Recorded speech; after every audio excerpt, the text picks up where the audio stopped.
But I did have a question for you. Yes. Is tomorrow your birthday? Tomorrow is my birthday. Thank you for remembering. 35. 35. Okay. It's the KD one. We'll call it the 3 to grow on birthday. It's your KD birthday? It's my KD birthday. KD plus 3. Let's go. There was a number 38 who played for the Patriots. Marine. Oh, that sounds good. A running back. Heath is in there. You know who I'm talking about? Yeah. He had dreads. It's not Ben Jarvis Green Ellis, is it? Kurt Schilling wore 38 if you're into baseball. Yeah. I used to like Kurt Schilling when he was on the Diamondbacks for sure. That was a fun one. As long as the Yankees lost, I was fine with it. Yeah. All right. But yeah. So I've got a pretty controversial, not controversial opinion. Ramondre Stevenson wore 38, by the way. Ooh, I think it's controversial. Okay. But I think I found the greatest show in history. Is it a new show or has it been around for a while? It's been around for a while. Okay. Can I guess first? Yeah, you can take 10 guesses. Is it animated or not? Animated. It's animated. Is it family friendly or not? It is family friendly. Does it come on PBS? No, I don't know. Did it originally come on Nickelodeon? I couldn't tell you. I think it's on Nick Jr. I'm going to go Rocky and Bullwinkle. Oh, that's a great one. It's a great one. That's a fantastic one.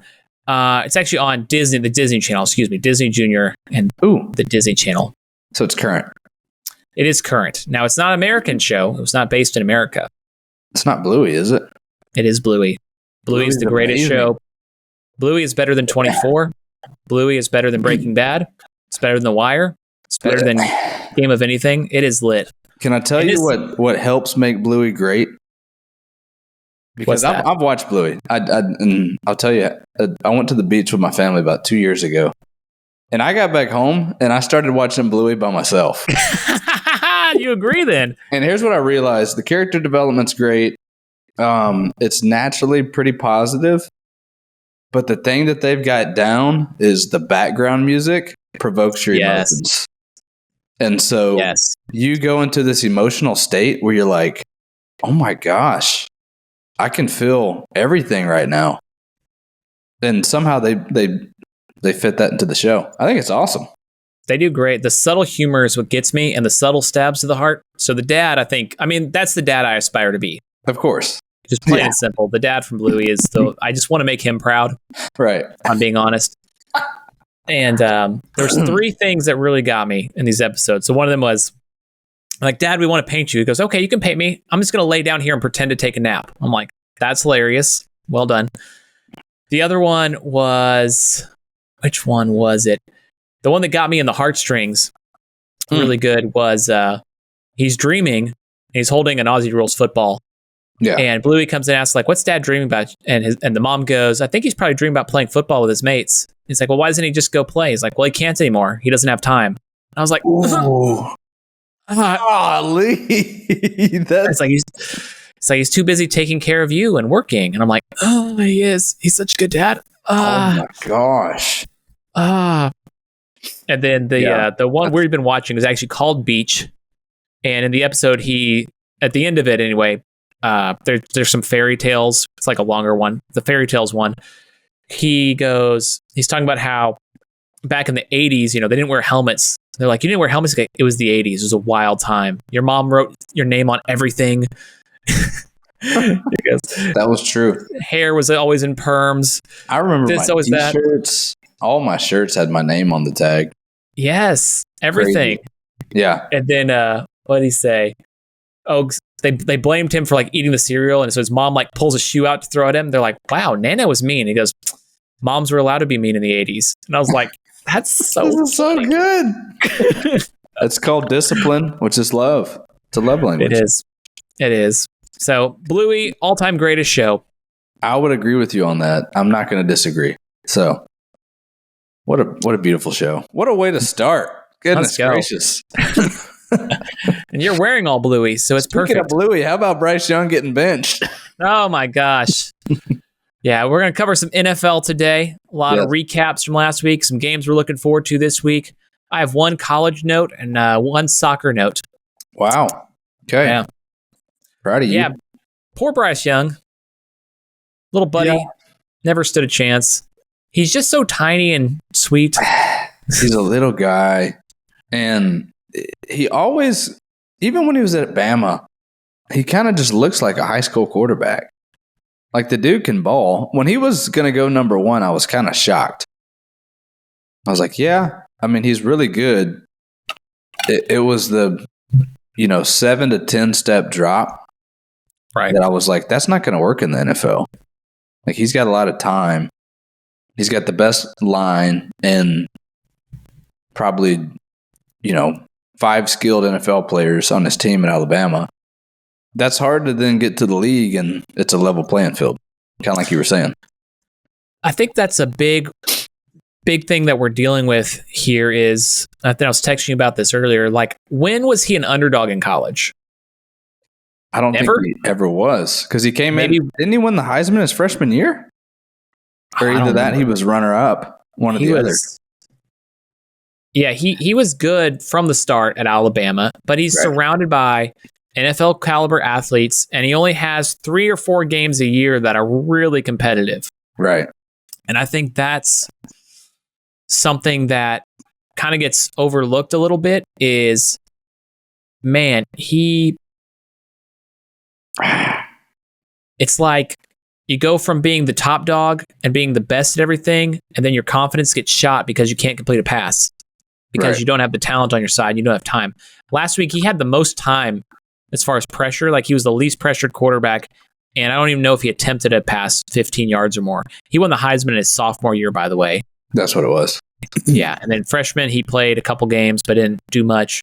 Sophomore year was his first year starting, won the Heisman, and then he got 6th in the Heisman in his junior year. Right. But yeah, it just like the confidence looks shot. He looks like he's got the yips. He can't throw the ball. When he does throw the ball, it's inexplicable. So I think benching him is probably good for his future. What's funny is the 2 of the 3 guys who are balling out used to play for the Panthers, and Sam Darnold and Baker Mayfield. Yeah. And a couple guys who used to play for the Jets, Geno Smith and Sam Darnold balling out. So it's all about the ecosystem you get these guys in. That's what I was thinking as well. Like, looking at your, talking about the other number ones, I started diving into the number ones from the last 15 years. I think 12 of them have been quarterbacks. Can you name them all? Let's see, last 12 years quarterbacks. Okay, so 12 out of the last 15 years, the number one pick in the draft has been a quarterback 12 times. Okay, so Caleb and Bryce. 12. Okay, Caleb, Bryce, Trevor, Baker. You're on the right track. Yeah, and I'm thinking Deshaun was not. He was like number 11 overall. Okay, now I got to go team by team to think if they have a number 1 pick or not. I'll give you 2 that are currently playing. Kyler Murray. Would have gotten that one, yeah. Joe Burrow. Matt Stafford.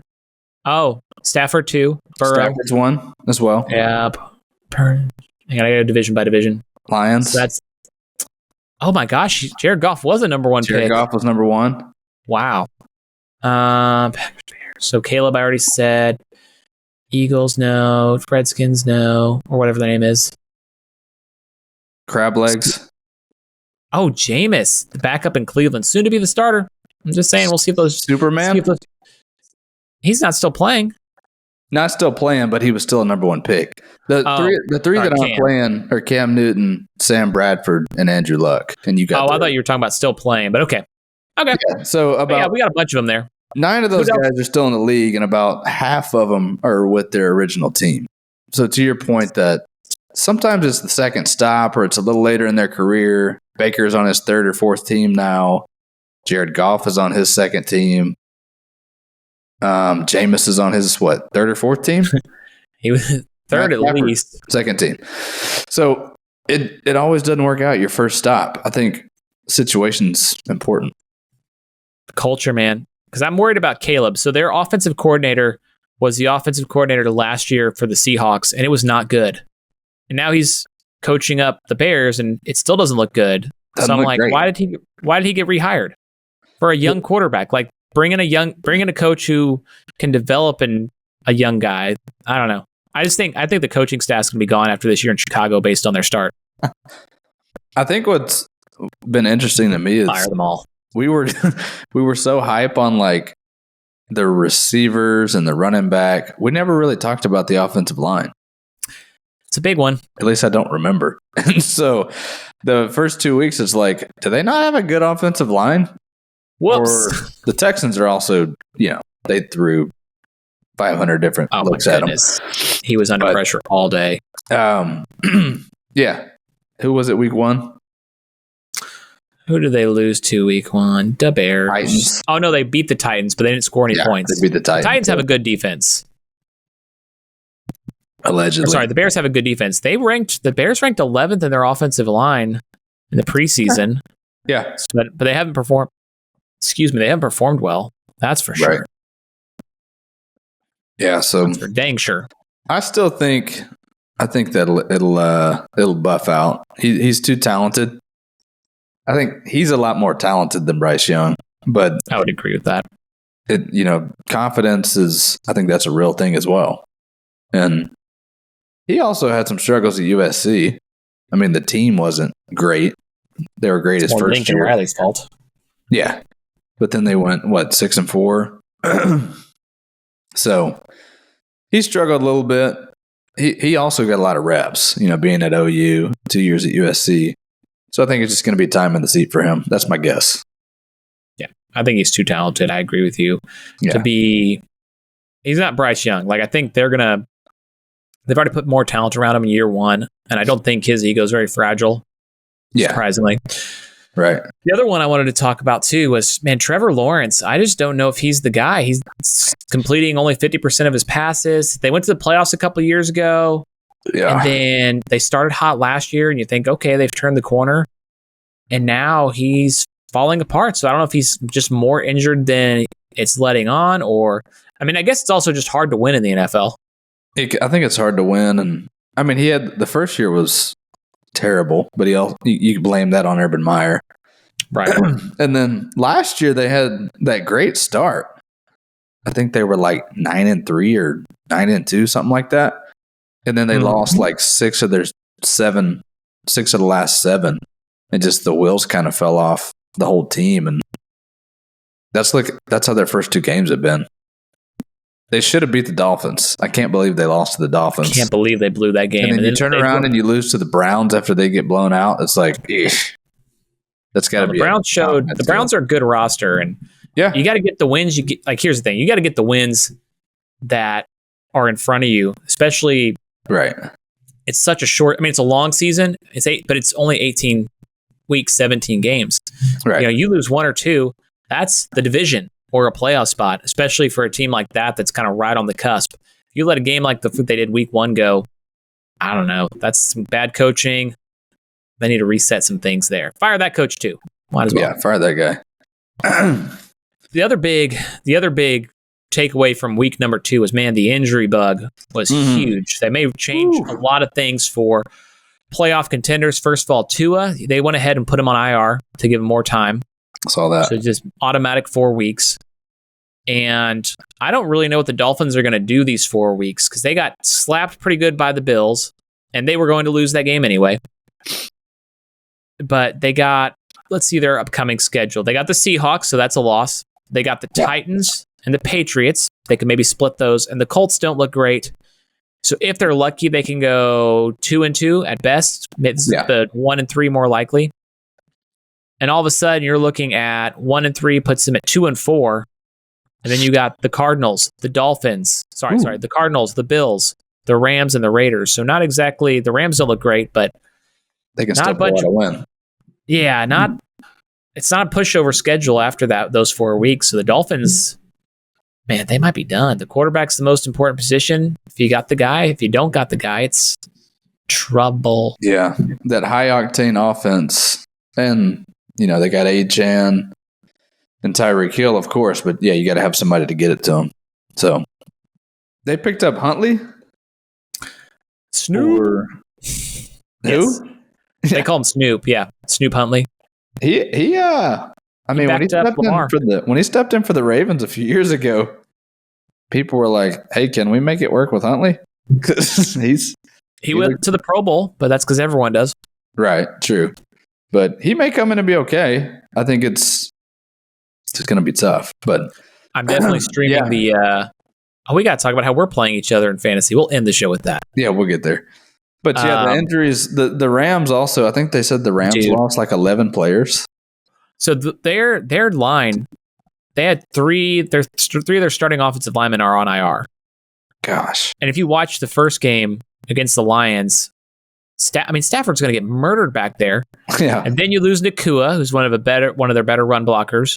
Right. You lose Kupp, who's a great run blocker.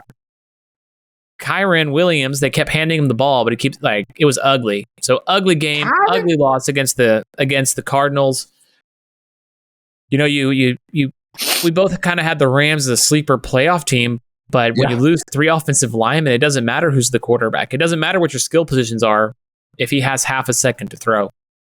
I would just sit Stafford from here on out until the guys get back. He put himself on IR. He's like, you know what? I'm going to check that box. Hopefully Denard Robinson can bring in some, or what's his name? Denard Robinson. Denard Robinson from Michigan. What's funny is I sent Drew a trade request and he goes, man, I wish I had looked at this text. And I'm like, you hit decline. Because after all that stuff, he responded back because I offered him a couple others instead of what I'd offered him originally. I was like, oh man, I wish I'd seen that. I'm like, you hit decline. What do you mean you wish you'd seen it? Were you going for Robinson as well? Yeah. Gotcha. I was offering a similar deal that I offered you. Yeah. I mean, it's not a bad deal. It wasn't terrible. It didn't align with my team because I already had Wilson. So, but we can get into that. We'll get into that later. We get Isaiah Pacheco. So the Rams, I'm going to declare them probably done because they got. It would be stunning if they win the next 3 or 4 games with how bad they looked. Let's see who they play. Yeah, they play the Packers. Oh, they play the 49ers. So that's a loss. Correct. They play the Bears. Could go either way. They play the Packers. That's a loss. They play the Raiders, who just beat the Ravens. I mean, you're definitely losing 3 out of 4. Vikings, Seahawks, you're probably losing both of those. I mean, they could be staring at, what is that, 1-7 after 8 weeks. Tough. At which point, it's hard to bounce back from that. The Broncos almost did it last year, but yeah, it's historically doesn't happen. No. So the Chiefs, they lose Pacheco with that broken leg. 6 to 8 weeks, and then who knows after that. They're just going to do the thing where they sign 2 or 3 guys, and then they just run a whole big running back by committee. Did you see who they just signed to their practice squad? Kareem Hunt. Yeah. I mean, get back to punching people. Yeah, anyway. I think it's awesome. I mean, it was 6. I didn't realize it's been 6 years since he got cut from the Chiefs. Oh my gosh, that's so long. Yeah, he's back on the practice squad. How old is he then? He's probably 40. No. Jeez. Running back years, I mean, he's probably 29, if I had to guess. I'm going to say 31. 31. I'll go 29. He's 29. Wow. Woo! Man, nailed that one. You know who else is 29? Which I'll get 29. Alvin Kamara. Dude was a beast. Killed it this week. Insane. He turned back the clock on us. The Cowboys, speaking of offensive line, dude, they could not run the ball. Dak had no time. When he did have time, it was short stuff because they didn't have any time. They bracketed Lamb. He only had 1 target in the second half. Man. And then they had a parade outside the stadium afterwards. You see that? It's a parade in my city, yeah. No, I didn't see that. I was talking to a couple people from New Orleans because I work with them. They're like, yeah, we don't really need much for a parade. That ain't nothing. I was like, I believe you. Yeah. That Nation is pumped up right now. Are we going to games of the week or not? Oh, I thought you were just jumping into that one. I was going over injuries. The only other injury concern, by the way, the 49ers losing Debo and McCaffrey for at least 4 to 6 weeks with McCaffrey, and with Debo, at least 2 to 3 weeks. Here's the parade. You can't really see it too well. It's a little grainy, but they got trumpets. They got a whole bunch of people just walking around doing a whole New Orleans parade. Fans out there. They're just watching. That's awesome. So the 49ers I'm a little worried about. They have an easy game this week, but after that they play the Patriots, who've been playing hard and good defensively. So that's a toss-up. The Cardinals look great. I told you they'd be plucky, contender. Didn't think they'd make the playoffs. They might make the playoffs. They look darn good. Kyler Murray's back. So here's the next 6 for the 49ers. Rams, Patriots. Win at least one of those. Cardinals, Seahawks, Chiefs, Cowboys. Oof. So that looks 2-4, 3-3 at best. Say 2-4, probably. 3-3, which puts them at 500. So they'll still be in contention.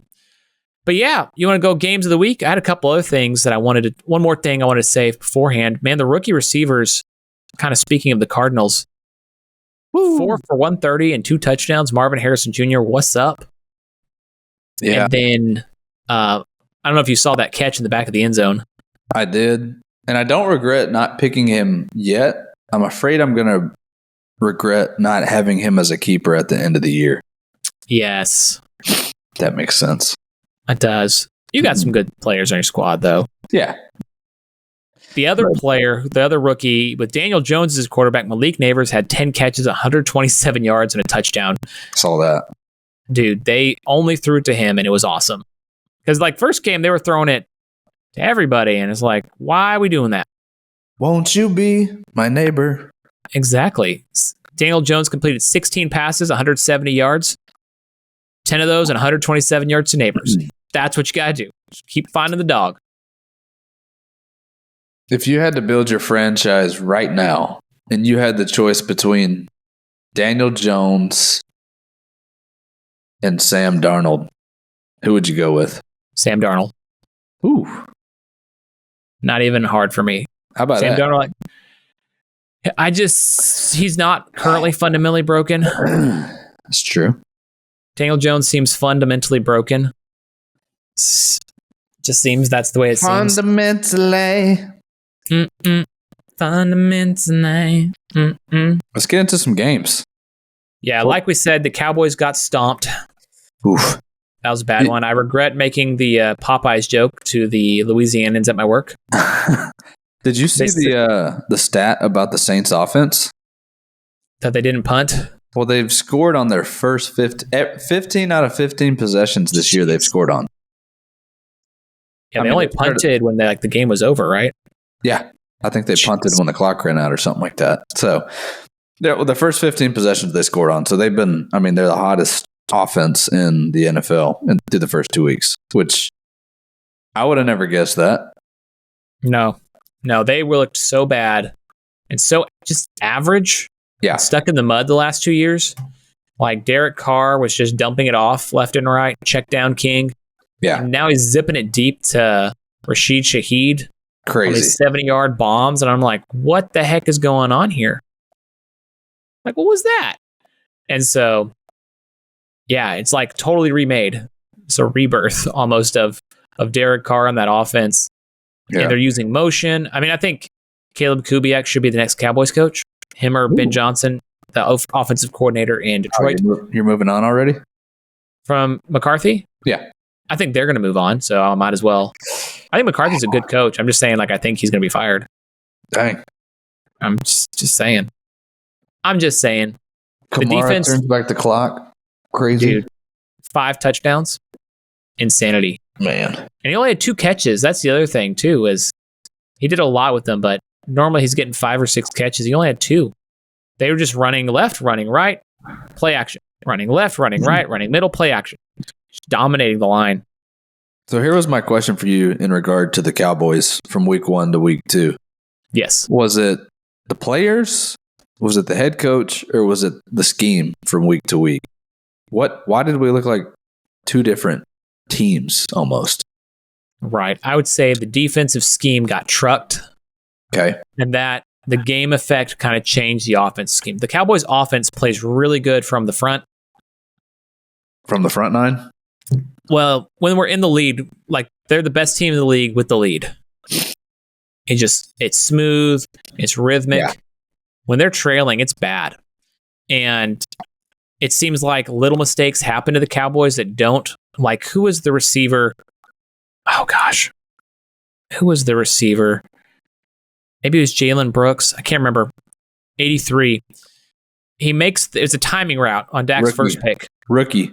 Yeah. He turns, he makes but he slips. So Dak throws a perfect ball, and the guy picks it off, and you're like, I feel like this doesn't happen to other teams. And but then, even Dak was frustrated by the route. Yeah, because he threw a good ball. Like, that was a perfect pass, perfect timing. It was right. But stuff like that just doesn't seem to happen to like the Patriots or the 49ers. And then there's a fourth down play, and they threw it instead of to Lamb to Bevan Span Ford on fourth down. And something Troy Aikman once said is about Michael Irvin: if the game's on the line, I don't care if he's triple covered, I'm throwing him the ball. So I don't care if it's the right read. If you have CeeDee Lamb, you throw him the ball. Yeah. Like, I don't care what the right play is. You got to get the best players the ball, even if you force it. Like, I know, it's kind of like when LeBron passed. Was that a jab at LeBron? Yes, it was. It was. Because I remember this play. He had a layup, and instead he kicked it for a three. And it's like, dude, just, I don't care what the analytics say. Dunk the ball. It's Danny Green. It's game 5 of the 2020 NBA Finals.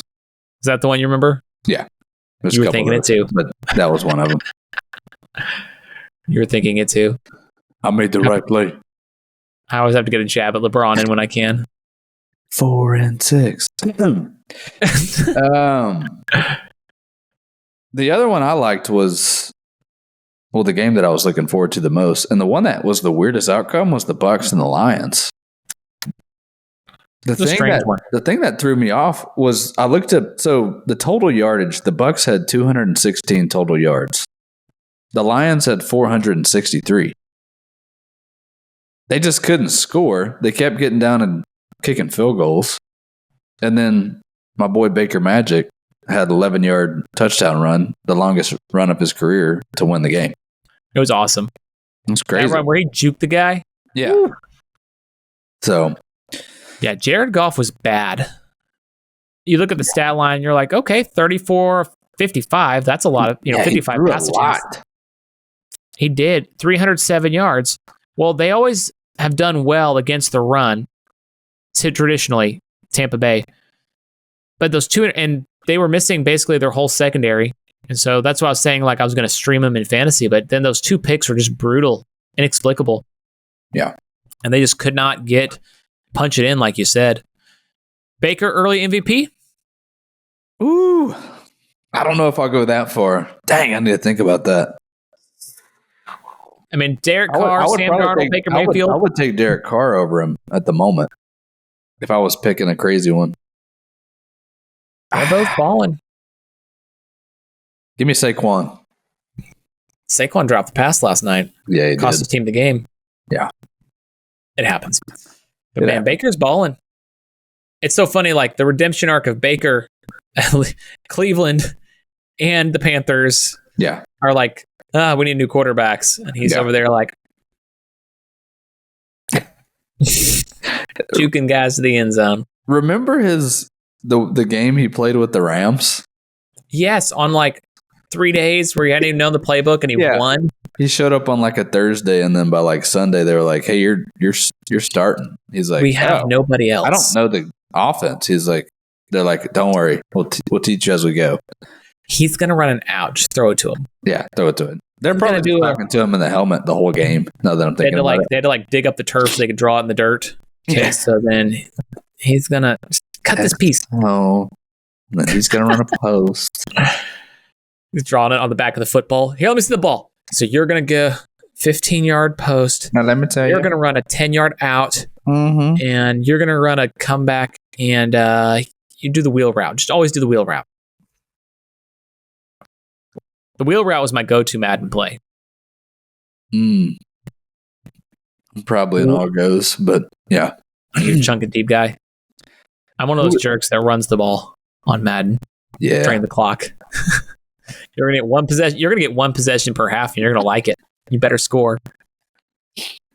I do that if I'm playing on hard or something. Smart. Did you see the Chiefs Bengals? I did. I caught the fourth quarter. Poor Joe Burrow, just like rolling his eyes. Another penalty to cost him a game in Kansas City. He would be undefeated in Kansas City if it weren't for defensive penalties. I didn't realize that. Yeah, because you had the one guy hit Mahomes out of bounds to give them the game-winning field goal in the AFC Championship game. You had this one on fourth down, which it was pass interference. It was a hair early, but I saw it right away, and I'm like, pass interference. It was PI. For a half second, they didn't throw the flag, and I'm like, wow, they're letting... Oh, never mind. There's the flag. Well, there was also the big play when the Bengals had the ball, and then Burrow took the sack on third down. Because I guess it was like a safety blitz, and they kind of disguised it like two guys were going to be on Chase. And he was like, oh, that makes sense. You know, they're going to put two guys on my best receiver. One blitzes and got him. Right. But yeah, every one of those games, just like we talked about at the end of the year last year, it's like, I kind of think the Chiefs are going to pull it out. I don't know how, but they're going to win the game. If they know how to win. If it's within a score and there's 3 minutes left, you're like, it's going to happen. It's going to happen. There's some kind of magic juju there. I don't know what it is. I think Juju Smith-Schuster's back. Maybe that's it. That's a big part. But, I mean, really, like on 4th and 16, you're like, this game's got to be over. At the same time, you're like, somehow they're going to get this. The pressure to play against Mahomes and Reed and Spagnuolo's defense, like you have to be perfect. And it's so hard to be perfect the whole game. And they were perfect virtually the whole game, except for the one play at the end. And that's what gets you. It's the same thing the 49ers ran into is like, you were perfect the first half. You do it for 2 halves, and then they didn't. And they blew it. And the same thing with the Bengals. You were perfect for most of the game. Almost all the way. You know, you have the penalty against Jamar Chase for unsportsmanlike conduct. And you have that play at the end is like those 2 plays, you had to be perfect and you were 2 plays short of perfect. Yeah. And it cost you. I think that's what people forget about Andy Reid. It's like compound interest. It's like the dude's been working in the NFL for 25 years now. Been forever. He's seen every scheme come and go. I mean, he just got so much experience with the X's and O's. It's like having Belichick or somebody as your coach. And he's calm. He's calm, he's cool, he's collected, and he's got the best quarterback in the game. So he's like, yeah, I can do this. Yeah, he's been a head coach, by the way, for 25 years, but he's been in the league since 92. Wow. Yeah, that's the year I was born. So you do the math on that one. 3 years? 32? 32-ish? Can I get a 32? Joe Burrow starts 0-2 again. That's why I never count them out, but man, it is like, they were all just frustrated. You could tell. Yeah. They'll bounce back. I think they'll still make the playoffs. Yeah. They'll be good. They'll be good. What a week 2. Crazy. And that game last night, Kirk Cousins played a lot better. Yeah, he's playing better. Bijan's a beast. There was the one where he didn't score a touch, but he cut, like he did 2.5 cuts in less than a second. Yeah. He hit the hole, he cut, he hit another hole, cut. I'm like, that was a tier beyond. Yeah, you don't realize how explosive his speed's on a whole nother level. But yeah, his quickness is insane. It's good to see him actually playing well and having a team that's going to be hopefully good. Hopefully decent. Okay, one more thing. My MVP from week 1, or from week 1 and 2, my early MVP, I changed my mind. It's Kyler Murray. Ooh, the Murray up offense. Murray wins the Heisman in the NFL. Dude, he was so good. Those Cardinals look really good. That might, yeah. Well, I'm not going to make any crazy predictions, but that looked really good. Yeah. All right. You know, preview some games for this upcoming week? Let's do it. I would say I'm footballed out, but that's impossible. Nah. We've got some Desperation Bowl. Or the team the Hype Bowl between the Cowboys and the Ravens. Yeah. You like how I added that? That was pretty good. Pretty good. Man, if the Ravens don't win and fall to 0-3, like they got some really big problems because the Steelers keep winning ugly. And then the Ravens play the Bills in week 4. I mean, you could be staring, and then the Bengals in week 5. You could be easily staring down 0-5 if you don't win this week. Yeah, they go 0-5. They're done, and it's a washed year. And I'm telling you, man, it's the hype teams. The two teams that have kind of dominated the regular season the last 3 years, at least the last 2 years, not so much this year, and they can't get it done in the playoffs. So this should be we could treat it like a Super Bowl matchup, like it should have been. Right. I just think you wonder if the confidence is shot for these organizations, these locker rooms a little bit. Yeah. Because the Cowboys to go win 12 games again, have the home field, have a pretty good matchup against the Packers, and just totally choke it away. Right. And the Ravens have the Chiefs and just keep making mistake after mistake after mistake in the AFC title game, and then get them again and lose by an inch. Yeah. I just wonder if the confidence is starting to shake a little bit there. I think in terms of this week, if the Cowboys were to lose, it's not as big of a deal. If they're 1-2, I think they can bounce back and be okay, especially with our division. Ravens go 0-3, man. Yeah, that's tough. Yeah, Cowboys back half of the year, their schedule gets a little better. Well, I say that. They got the Bengals, the Texans, the Buccaneers. So not super easy. Cowboys after this, they got the Giants, Steelers, Lions, 49ers. So huge game for the Cowboys. Because if you can get 3-3, then you're probably winning 10 games. But man. Who's picked to win? I think the Cowboys are favored because they're at home. Yeah. Who do you think's going to win? I'm going to take the boys 24-21. Yeah, the Ravens are actually the 1-point favorite. Ooh. I kind of think the Cowboys also. Now, what's interesting, it depends on who scores early, because the Ravens abandoned the run really quickly against the Chiefs, and they did not last week, and they should have won. They should, but they did well running the ball last week. If they stick to the run, I think the Cowboys can be gashed, as they saw. And that was a different running back in Henry. He's a big guy, not the slasher, the speed guys. But yeah, I mean, if the Cowboys get up early, I think they win. I like that. If the Ravens can get the lead, I just think whoever scores first, they're both good playing in front. Neither of them are really good in comeback mode. Yeah. So I'll take the Cowboys in a close one, but I just think whoever scores first is going to win. I like that. And an interesting one I liked this week, Vikings-Texans, battle of undefeated teams, just like we had. Would have never guessed that. Just like we all picked. It's hard to see. Go ahead. My take on that was: will the real Sam Arnold please stand up? Stand up. I think the Texans defense is going to reveal where they are really at. I think they expose them this week. I'm taking Texans myself. He had 268 yards passing. One of that was 97 of that was one pass. Woo. So there's no such thing as if you take this out, right? But if you take it out, true, it doesn't look as good. And the game against the Giants, he was 19 of 24 for 208. They have him more game manager type, which that's fine. Yeah. Once again, the big plays count, but if you take out that one big play, he's averaging less than 200 yards a game. They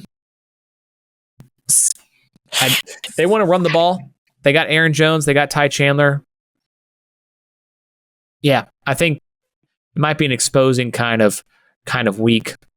Yeah, you never know though. It's in Houston, right? Yes, I think so. Well, shoot. Well, dadgum. Oh, no, I think it's in. No, it's not. It's in Minnesota. Yeah.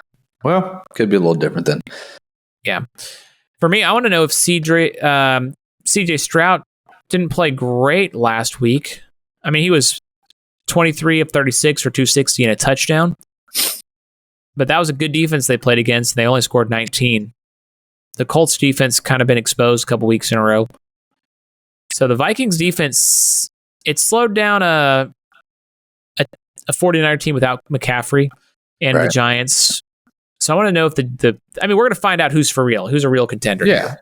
I think and also the Texans, haven't necessarily been firing off on offense. I mean, they got the weapons. Joe Mixon had a great first week. Diggs hasn't really had a breakout week yet. And I'm not going to say Stroud's had a sophomore slump, but he's playing the game. He's playing the game in front of him, as you would say. And they're undefeated, so it's hard to argue too much about it. What about some old school football? Come on, baby. A game I'm kind of looking forward to, Chargers Steelers. Like you said, battle of defenses, the run game. Who's going to break? Who's going to mess up first is more of what I'm thinking. It's like, that's kind of how the Steelers have been playing. Hey, let's get Justin Fields, some easy throws, 40, 50 yards on the ground, play defense, and try to get out of here with a win. Did you see his route tree the first week? No. Was everything outside of the numbers? Yes. Yeah. That's what everything I've read or heard has talked about, everything being outside of the numbers. I hadn't seen the stat on it. Let's see his passing chart from week 1. I do like that. I mean, it's smart, though.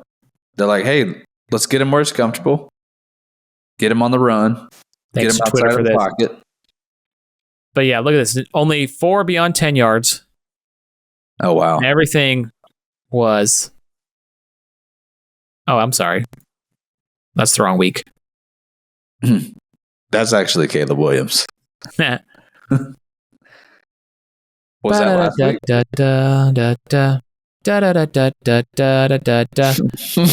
Mom, dad. You love that. Bingo, Bluey. I do. But basically, they didn't throw the ball in the middle at all. Yeah. Smart. It was smart. They didn't want the game wrecked. He was smart. He was efficient. He was effective. And I don't know what else you say. Like, hey, you know what? He won the game. He took away the fun of it, but it was great. He may have found a home. You never know.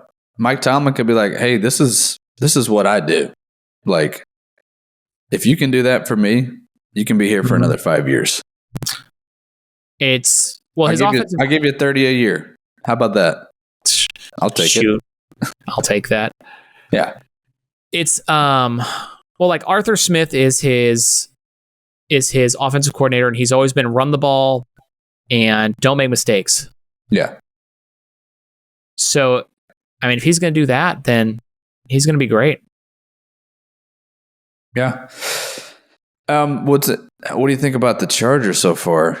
Herbert's not a gunslinger anymore, as you predicted. No, he's doing exactly what they want him to do. They're running the ball. They're controlling the game. They're putting him in position to win. This is the one I was talking about. Oh, nothing in the middle. So that's 2 deep bombs, and then everything to the outside. Safe.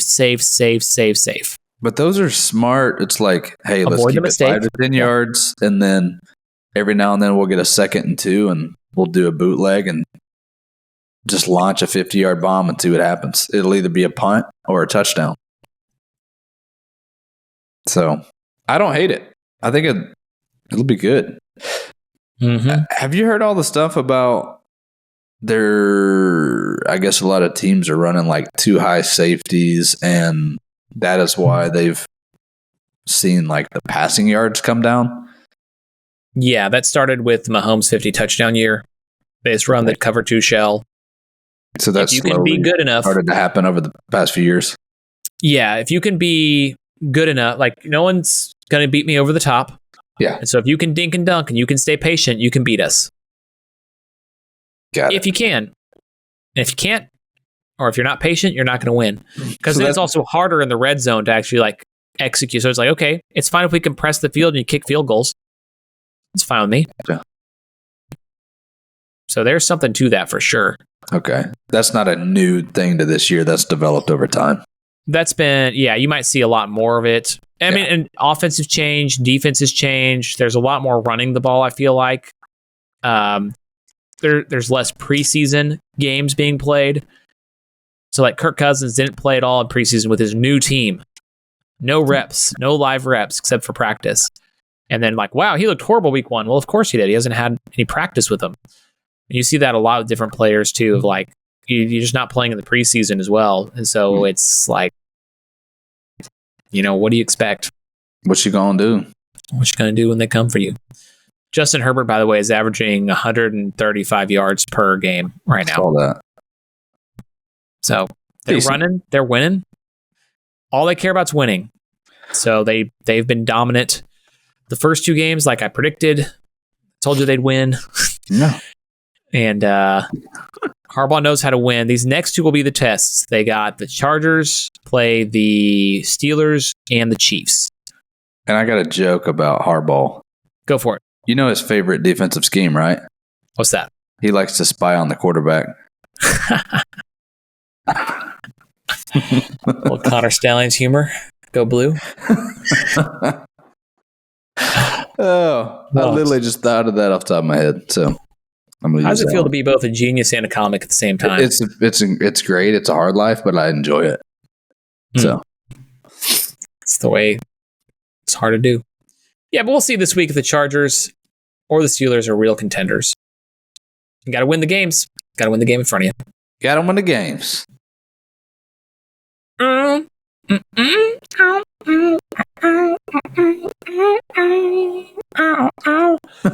You ready for a little business time? Hit it, Pearl. It's business. It's business time. One of the things that's bad about NIL that I figured would happen is, do you see where Tennessee is raising costs by 10% on all their tickets? The university thereof. Probably because they're winning, or they just now inform the fans of that? They just now, I'm assuming it's for next year. I don't think they're going to jack the prices up this year. Gotcha. Let me read the article.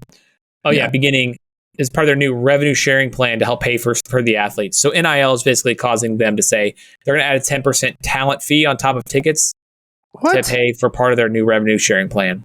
Yep. You literally handed me a coffee. Bad analogy, but I don't know if I agree with that. I got to pay a tip.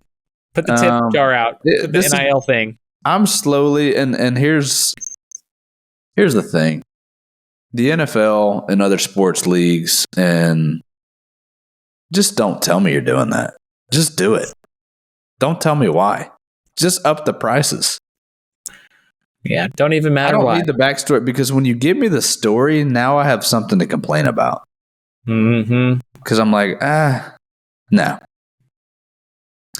You're just saying, hey, this year the Cowboys are now charging $400 for a ticket instead of $350. You're like, all right, I'll still go. But if it's whatever, like, because we're giving Dak more, because we gave Dak a max deal, we have to up the ticket prices. We're like, all right, don't tell me that. Then you shouldn't have signed him. Stop telling me that. College football is, I hate it now. I do. I'm no longer a fan. It's not pretty football. It was all about heart, at least. If it wasn't going to be pretty, at least be about heart. And now it's not about that. Yeah. It's lost that part of it. And right, wrong, or indifferent, people were putting a lot of money in their pocket, including the universities. Kids weren't getting paid. I get it, but at least it was fun to watch. Yeah. So you've lost that love and feeling. I mean, I don't know. I don't want to get too far down that rabbit hole, but yeah, that's crazy. Old man yells at cloud. Coming up next. Yeah. Do you agree with it, or do you disagree with it? With what you're saying? With the upping of the ticket costs by 10%. I knew it was going to happen. Yeah. I'm like, you just think, that's what I studied in college, was economics. I'm like, you're going to have to pay these guys. Where's the money coming from? The boosters, sure. But the price is only going to go up. Right. Then how are you going to pay for the other athletes? Yeah. And what sports are we going to cut? Because that's the other thing too. Is football used to be such a big revenue maker and money maker that it would basically pay for every other sport. Right. Football, men's basketball, sometimes men's baseball, and very rarely women's basketball are the only sports to be positive. And I mean rarely on those other two. Correct. And so men's basketball a little bit, but really men's football paid for every other sports scholarship program, from archery to soccer to all these sports. It's like everything was paid for by football. Yeah. And the football program. And now that's where you got to pay all the guys. So now what? True. You're going to have a payroll. You're going to have a salary cap. And you're not going to get to have a cricket team anymore. No, not anymore. Track and field. It's kind of a pity. Is what it is. Speaking of soccer, what you got on soccer, man? Champions League? Well, the Champions League is today. That started the new format. I didn't even. I'm not gonna lie. What's that? 36 teams, and they all play. I don't know. It's not as clean. It's kind of convoluted. I like nice, clean. There's group play. You win the group. You go to the playoffs, etc., or the knockouts. Don't at me. Yeah.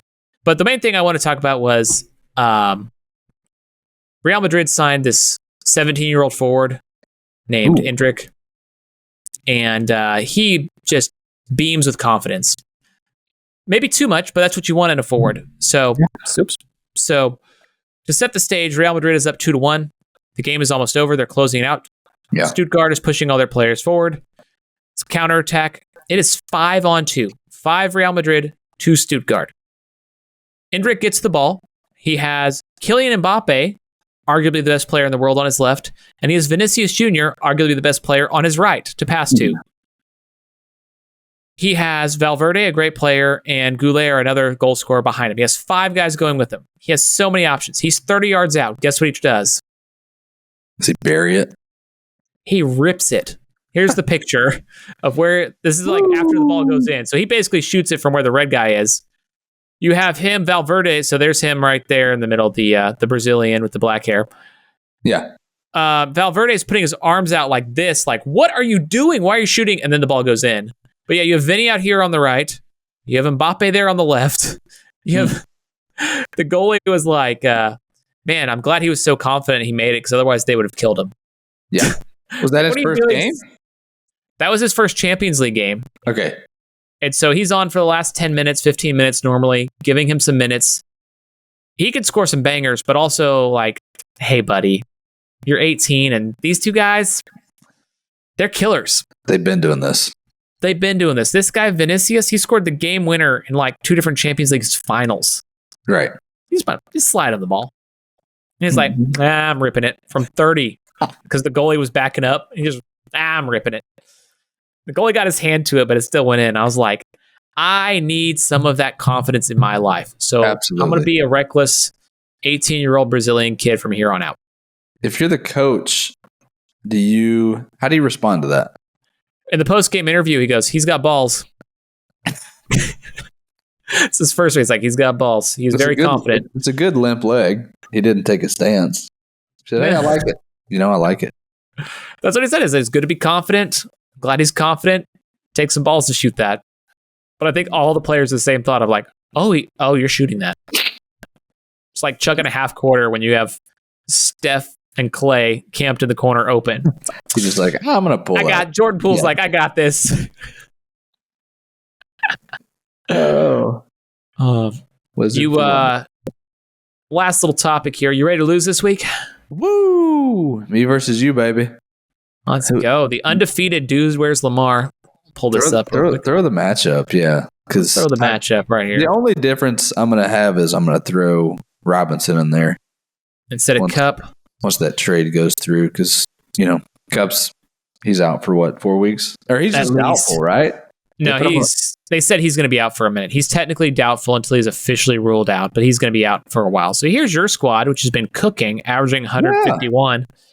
Brian Robertson Jr., if you listen to Fantasy Football Coffee Break, I said you should draft him. You should draft him. It's a great pick up there by you. Yeah, he's been killing. James Conner, Garrett Wilson, Kittle. I need a little bit more from Wilson, but other than that, I'm happy with everybody. Dude, they're cooking. Yeah. So your team's great. Cooking. Yeah, team's killing. Over here, my team's also been cooking. Not quite as hot, 127.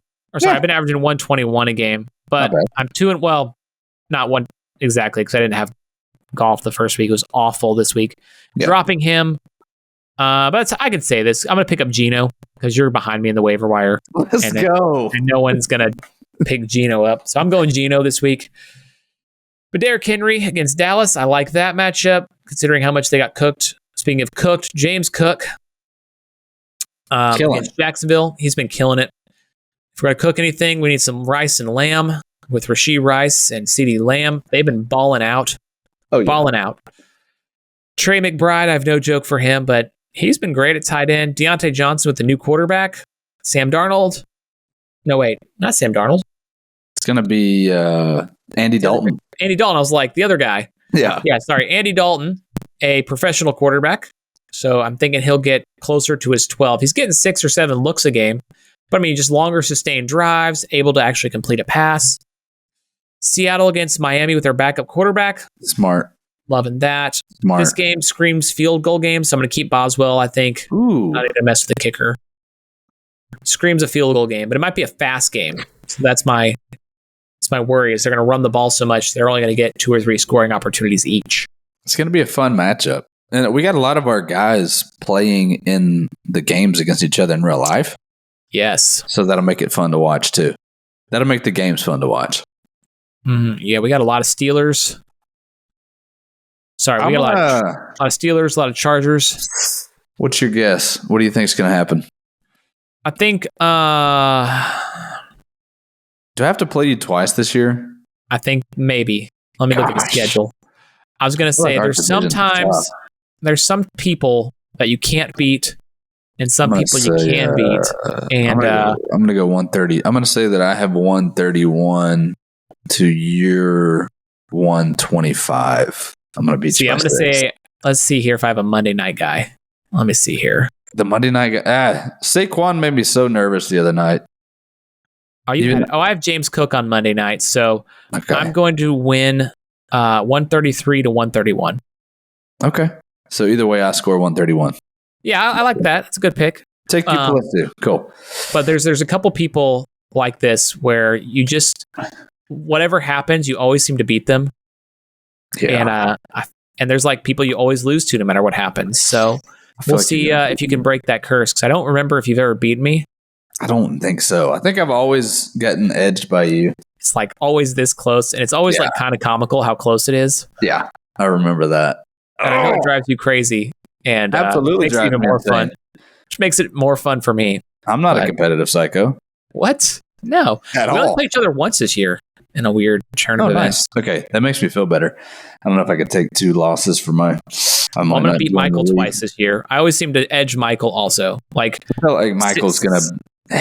He in fantasy football, I feel like he intimidates me. He knows a lot, but he's sometimes he's willing to take risk. He's willing to take some big risk, and sometimes it pays off. Sometimes it doesn't, right? Yeah. But I admire that about his approach. I always seem to squeak by Michael in the playoffs, and it's always close. And like last year, we probably had the 2 best teams, like we did as far as points scored. Yeah.